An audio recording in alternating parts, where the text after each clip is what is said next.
It never gets old to walk back into this room. So super thankful to be able to lead these guys here. Three just incredible kids. So I'm excited to just hear them here today. This is about them. This is about the program. It's about the Cowgirl way, and we're excited to put that on display again in front of the whole country again. So we love this group. It's been maybe the most amazing journey I've been on since my first year here in 2016. Have for sure had the most fun I've ever had with this group and just what they bring to the table every single day. So excited to be back and looking forward to tomorrow night. Just wish it wasn't against my best friend. All right, we'll open up to questions. Okay, we're done. Front row left here to Jenny. Kenny, let's talk about that a little bit. You and Tim go way back. He was saying he was 17. Do you remember when you first crossed paths with him? And you guys, it sounds like, talk all the time. What's the conversation been like as this became a reality? Yeah, I can probably recall one of the first nights that I got really close to Tim. I probably can't tell you all the details here. That may be, I have to protect him and me as well. But the one thing I can tell you about T-Dub is he's loyal.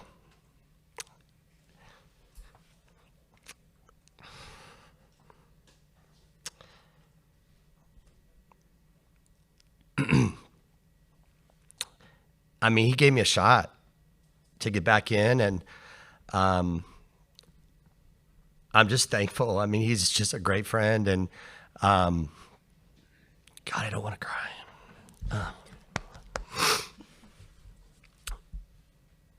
He's just a good man.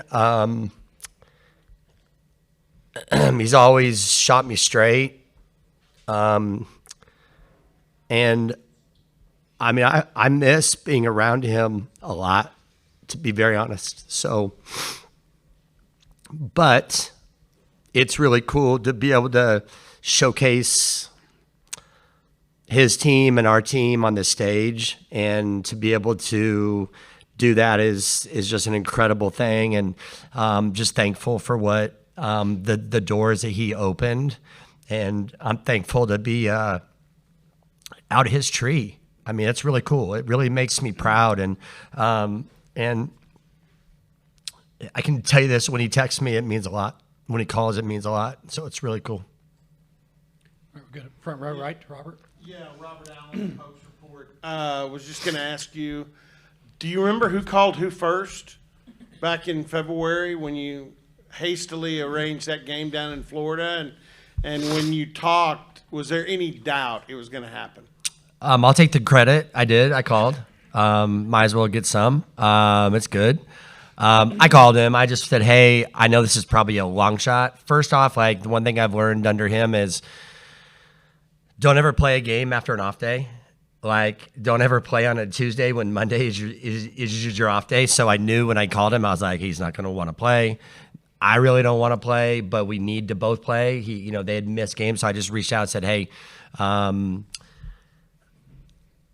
it's a long shot, but we're here.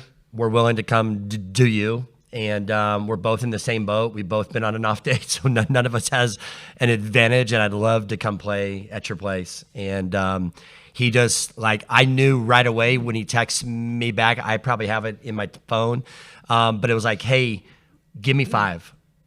And it was probably for him to kind of go through his mind. He's calculated and smart. And I think he was probably trying to look through it all and go, okay, does this make sense? And he called back and said, let me see what I can do. I think we can. He goes, I want to play. So let me start to run it up the ladder. And within, I don't know, somebody wrote a story at the time on it. It was really good, very detailed on the time frame. But within a few hours, we had a game set. And it's no joke. Trying to get our universities to move is tough at times, because you're dealing with not just fans, but people to work and people to get concessions open. And all the stuff that goes into it. It's not just playing a game. Then to get umpires is wild. So he made it happen. We tried to do everything that we could to help that, and it was cool. Go second on the left here to Cliff. Yeah, Cliff Brunt, Associated Press. This is for Lexi. What's been the biggest adjustment you've had to make from being one of the aces to being the ace? Honestly, I feel like the coaches helped me along the way. Coach G and I kind of had that conversation over the summer where he was like, hey, like, you're going to be our ace this year, and I know you don't want to be called that, but that you don't even have to be called that to be an ace. Like, you just have to go out there and do your job. And I think I don't like the term ace because I know a pitching staff, it takes every single one of us, because that was one of our things this year is we were going to use all of us. And so, I mean, just playing my game and with the support of my teammates and support of the coaches, I think if I put that term beside, I think you naturally fall into that place. So. Go second row on the left here to Scott. Yeah, Scott Wright with the Oklahoma. I got one for Kenny, and then Jill and Caroline got one for you as well. But Kenny, how's Ivy coming along? You talked about needing to get her some more work in your run up to this. How important is she going to be alongside Lexi this week? And then for the players, what has your experience been? I know you haven't played yet, but just being here, seeing the facility, all those things.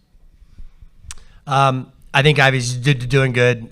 We made it a point to we practiced just like we practiced the whole year. So we took Sunday off. We had a good practice on Monday. We stayed home an extra day, practiced on Tuesday, had some live situations. Ivy threw a what I would call like a live bullpen, which we haven't been doing the whole last 3 to 4 weeks. Her bullpens have been scarce. We've been trying to just to manage the pain and manage her rib.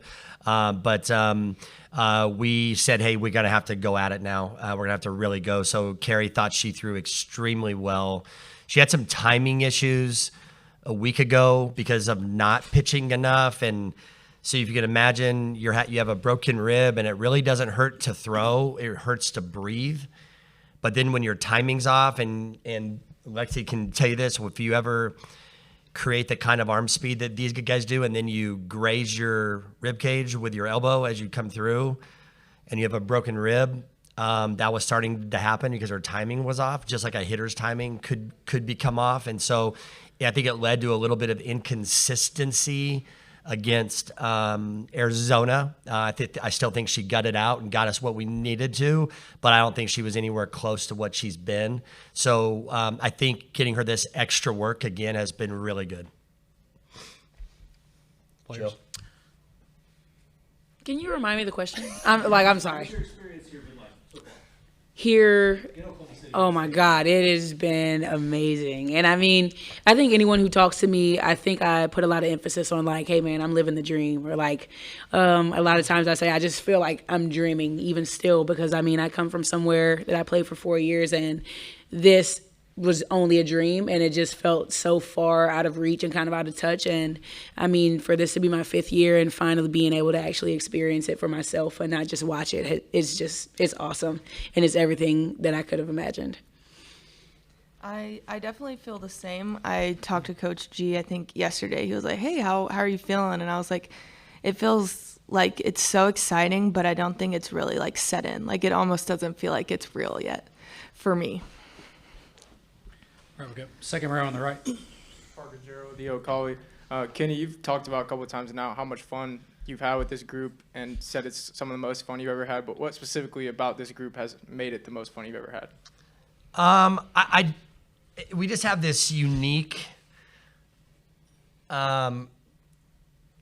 circumstance. We have so many young kids that let's just start out with this. We have so many new people after 4 years of having a lot of the same kids, and I think like last year was so awesome. But like all I could think about the whole year was getting those kids back here to try to do what they wanted. And at one point, it didn't look like it was going to happen. I think we lost 11 of 13 late, and we hadn't lost barely at all up to that point. It was wild, and it just like getting here was just such a relief. Like I was just like, I was worn out. And those kids gave us everything that we had every day, right? But I just getting them back was all I could think about and try to work for and stay up at night and think about. And then we start over, you know, in a weird way, and not completely over, but we start over with a lot of new pieces, talent, great kids, great families. But you just like I think I was honest up front. I said I think we're good enough, we're talented enough to get back to OKC, zero question. I just don't know how we're going to look. I just don't know how we're going to respond. We've got a third baseman who hasn't really played third base in college and barely ever. We've got a shortstop that we moved to shortstop with a week left before the season had started. Has never played shortstop. And we've got a second baseman who all she's done is been waiting for 4 years to come here to play shortstop, and we're moving her to second base. Then we've got a first baseman who's never played first base ever. And now she's playing first. And then Caroline is new, and Jill is new. And I'm like, who are we? Like, I think we're really good, but like, I don't know when we get punched how we're going to respond. And from the first weekend through the second weekend, watching these guys respond was like, oh, we're dang good, fast. And they're so much fun. They've never had a bad day. They just answered the bell. And so I've got a new staff, fairly new staff, really young. They need coaching too. But man, they've been coaching me. And so it's just like all this newness has been fresh. And we probably have the best synergy in this program that we've ever had. And that's no knock on any person, anyone. It's just magical. And I don't know how that happened. I'm feeling like the luckiest guy on earth. I should be doing a Dos Equis commercial right now. I mean, seriously, that's how I feel. And it's just been fun. All right, we've got a front row left, Barry. Yeah, Barry Trammell with Tulsa World. For Kenny and Lexi, you guys have played, you've been here many years in a row. OU's been here every year. Texas has been here some. This year, though, you're coming off a season in which you whacked them around a little bit. How does that change the dynamic if you meet later in the year? Is your confidence level higher because of that? Or how does it, and the fact that they're on the way out adds to the drama. How do those two factors play into potential meetings in the World Series? Barry, I don't think it really matters. It's different. It's just, it's a new day, and nothing really matters at this point. Like, it's just whoever's next. And I can tell you this, like, this team doesn't fear anyone, so I don't think they're really worried about who's in front of them. However, we respect everyone here in a major way, respect their coaching abilities, we respect the way they do things. So we're just like we've always been, and I know it sounds like coach speak, but I feel like if we play the very best that we can play, I don't think there's anybody here that can play with us, and that's how we feel. Yeah, from a player's perspective, honestly, I think it does give you a little bit of confidence knowing that we can look back at those games and pull out all the good and try and do that again. I think, like Caroline and I were talking earlier, like we've played, 4 of these teams and we've beaten all of them. So it definitely gives us a boost of confidence just to go out there and know that we can, if we play our best ball, that we can beat them. All right, we got front row right. I appreciate the Dos Equis reference because I feel like maybe I won't be struck by lightning when I ask this, but we're all adults here. I'm driving down the road yesterday, and I'm listening to a national sports radio show, and they're reading off the odds to win this in Vegas. Oh, awesome. People are betting on softball. We know the popularity of the sport. Does that cross your mind, or does anybody ever – do you know your 2-run favorites in Vegas? Or Oh, jeez. Yeah, I mean, it's crazy. It was crazy to listen to. I did not know that. I'm not shocked. I'm not a big better, so it doesn't really like interest me a whole lot, but I know that is for a lot of people. I will tell you, I think it's cool as long as these guys are staying away from that kind of stuff. Because what it does is it just going to drive more interest. People are going to be watching. And so it tells you, I think, the trajectory of this sport, the trajectory of the female student athlete.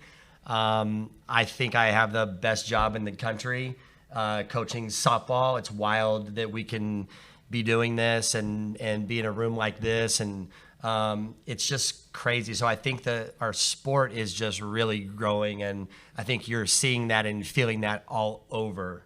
And whether that's good stuff or bad stuff, that's really not for me to say. As long as our kids are not involved in that kind of stuff, because that's the only negatives I see in that. Or there's no reason to, for these guys to be involved in that kind of stuff, obviously. So I think we have enough problems around.